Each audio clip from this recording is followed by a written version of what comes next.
Hey everybody, Michael Harris here with Nobody Wants Therapy. I thought that I'd talk today about emotional state management. And what that means is I'm pretty much all learning that we do is based on content and context.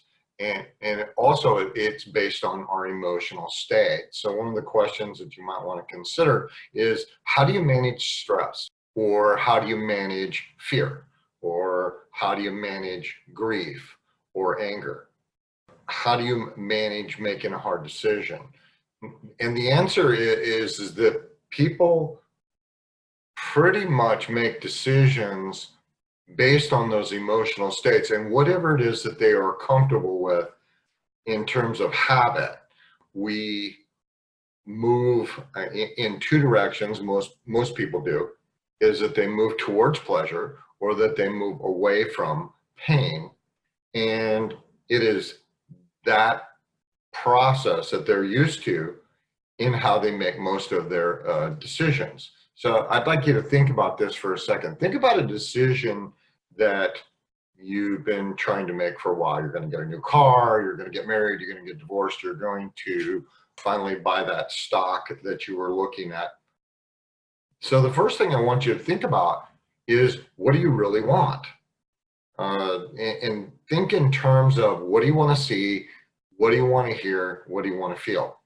You can also consider, what is it that you want other people to see, other people to hear, and how do they feel about your decision process? And if we think in terms of move towards, one of the things that you might want to consider is putting yourself into a state. Think about something that you did really well.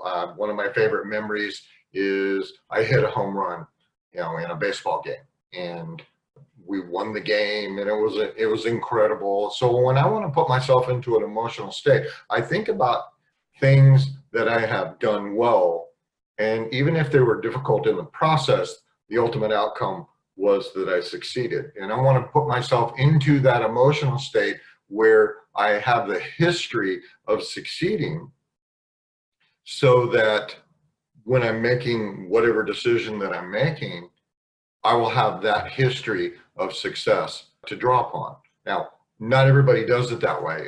Some people move away from problems and pain, and their thinking processes might be of, oh, I wish to avoid feeling this right here. So let's go ahead and use that in terms of, think about something that you did that was really, really hard. And when it was finally over, how good did you feel about that process? It's finally done, and now you can relax. So setting up the process so ultimately you feel good.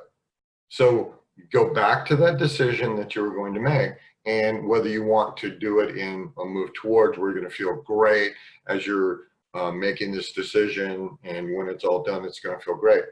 Or you're going to make this decision, and even though it may be a little complicated, it might be hard, or whatever, it might be slightly painful, you're moving away from that pain and moving towards what you want.